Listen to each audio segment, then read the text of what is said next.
Hi, everybody. Mind the Wild. I'm going to work with the cannabis spirit. Maybe you were one of the select people who caught my last video from the Rif Mountains in Morocco. Um, where I also spoke and talked about cannabis. However, I felt perhaps that I crossed the fine line between, let's call them inspired musings and into stoned rendings. So I thought I'd kind of return to the subject at some point when I wasn't smoking a lot of hash in Morocco, right?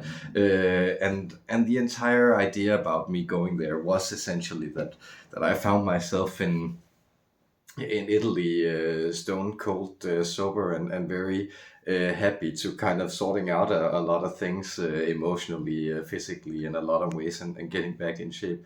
But I did find myself missing cannabis, and cannabis was a thing that I sought out for myself in my early teens. Just I was very intrigued at what's this thing about, and where can I find it, and how can I get in contact with it, and then when I found it became something of a daily ritual. And even though I've had long periods where I've abstained from it, it is something that just seems to lock me into flows, frequencies, modes of being, and ways of being preoccupied and engaged with the world that I'm just incredibly happy with. And that is kind of fascinating to me. And maybe you're one of those people who share that experience, or maybe you have it with some kind of other thing. But I do believe the first time I channeled the spirit of cannabis, I was in this very place in a different time, same place, and Teddy was concurring, and I think Teddy is still concurring. Isn't that right, Teddy? Yes, that is right. So here we are, and I want to consult the spirit of cannabis, and Teddy concurs. He's also very interested in that because I want to talk to her about this phenomena, not only her frequencies and how to use her, but essentially, like, what is this preoccupation, this tunnel you fall down where you use her a lot? Why is it that at least some of us are just so compelled to engage with her? Because to me at least, that is fairly unique to cannabis. I drink a lot of coffee, right? But other than that, there aren't any substances in my life where I feel like, oh, that's just something I want to engage with. Most of them I've kind of grown to shun. But she seems to open new spaces to always be there for me, and for a lot of other people I know, and I think that's fascinating. So here's Mother Mary talking to us about her being, about dosage, about engaging with her, and all that good stuff. So much love to you out there.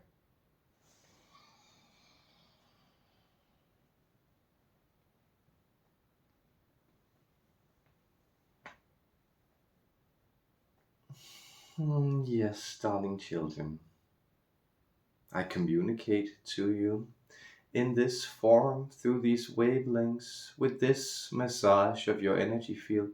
I am opening and addressing perspectives within you. And through this stimulation of verbal codes, you may sense that underlying this, there is an energy, a subtlety, a softness that I wish to translocate in from translocated from the steadiness, its stable frequency in my being, and into the more unsteady or erratic frequency that you're feeling.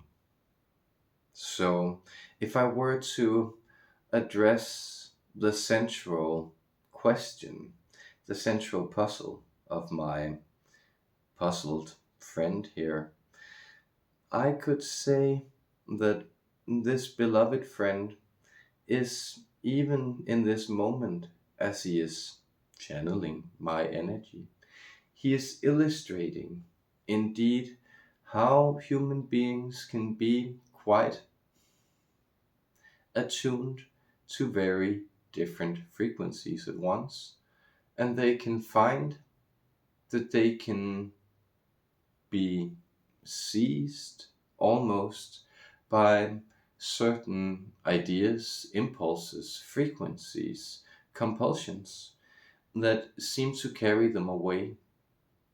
In that way, you could find that there is a layer of insulation in my being, a type of soft coating of protection against the most frenetic, most stirring, obscure, or dissonant energies in your collective. Therefore, you will also find that people who are inclined to ingest my energy and substance and to commune with my energy in that way, to align with the energy of marijuana, cannabis flower, the trichomes and resins, these molecules that composed seem to set you into frequencies that keep you more steady. You will find that these people who have this relationship to these frequencies, who ingest these substances born from my being,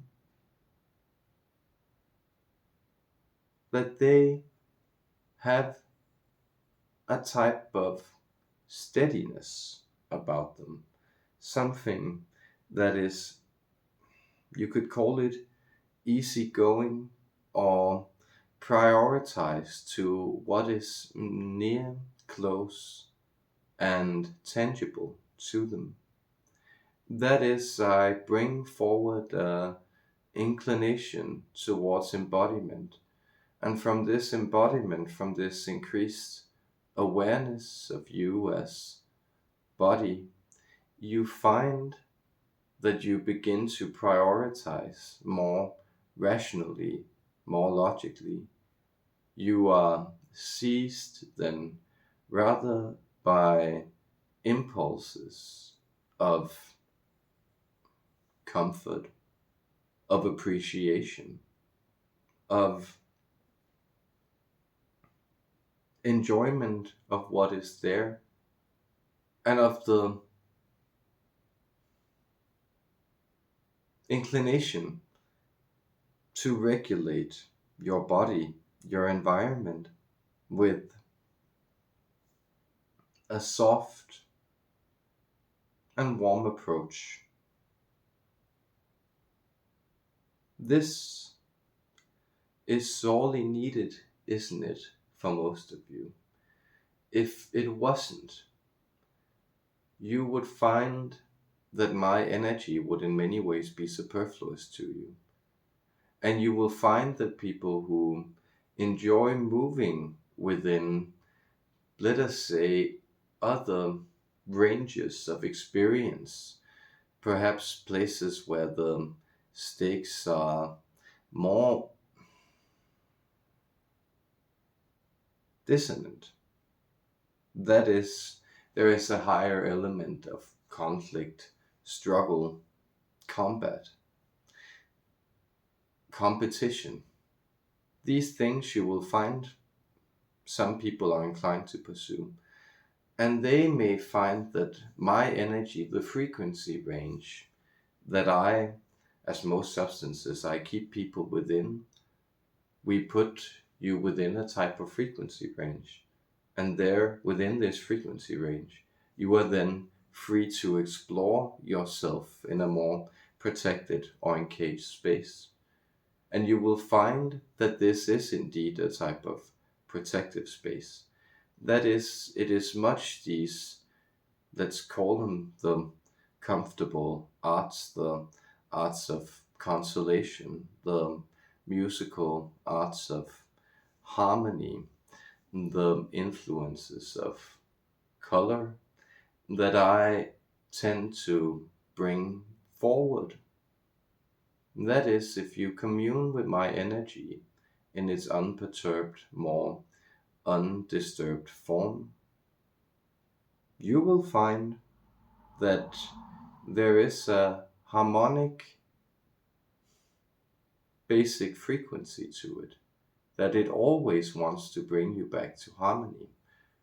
And you will find that any adverse effects you are experiencing are provoked not by the presence of my being, but by the perceived presence of something that disturbs this fundamental harmony that I want to instill in you.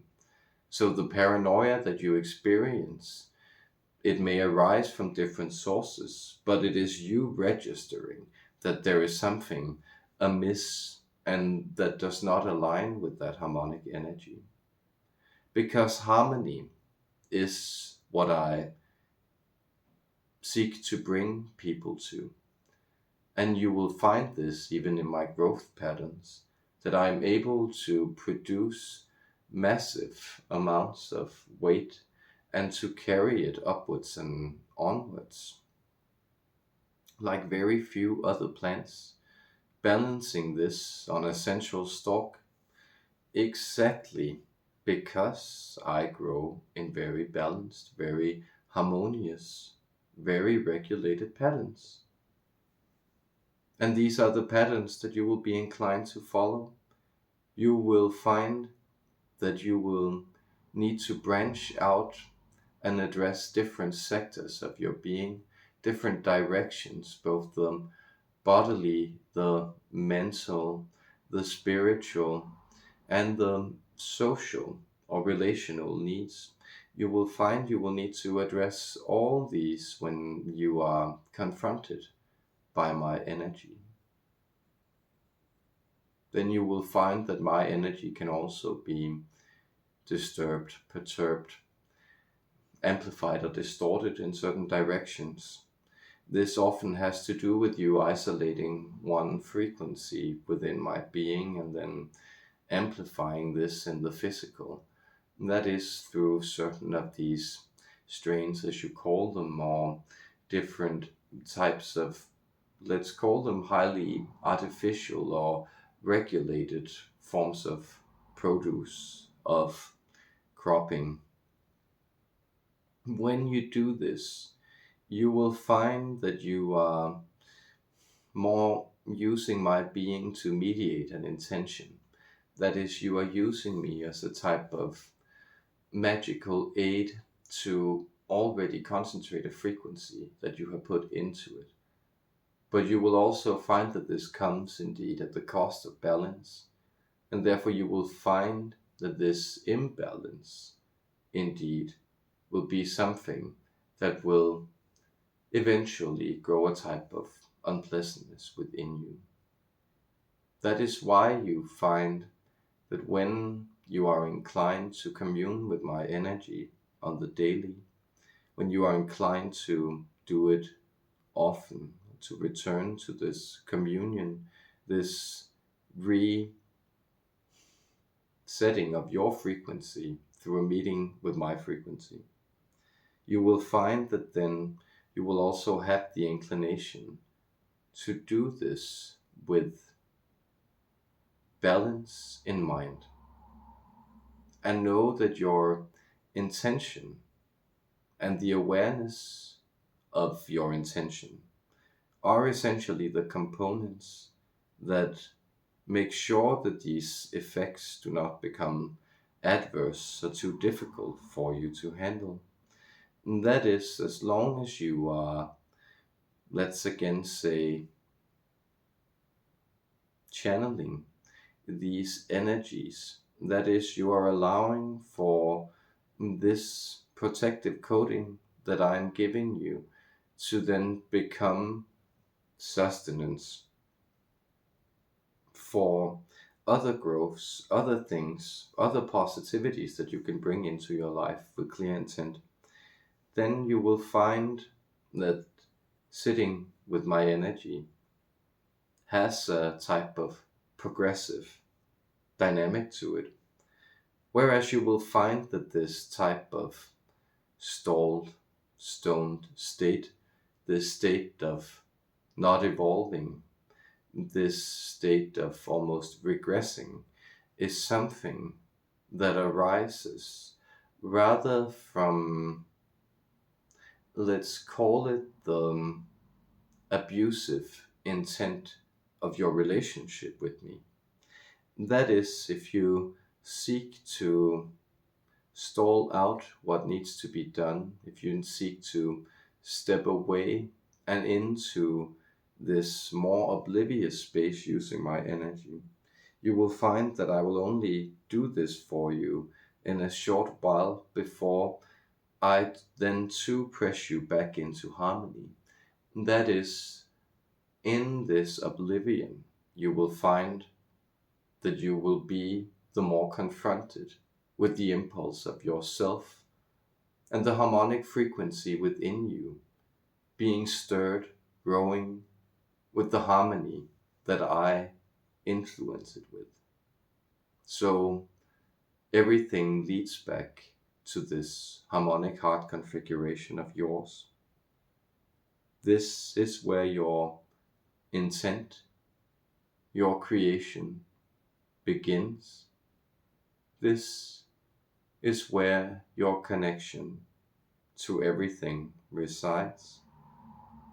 And this is where we meet and join in breath, in spirit, and in love. I, Mother Mary, Spirit of Cannabis, I have communed with you this day in joy, in spirit, in love, with gratitude, peace.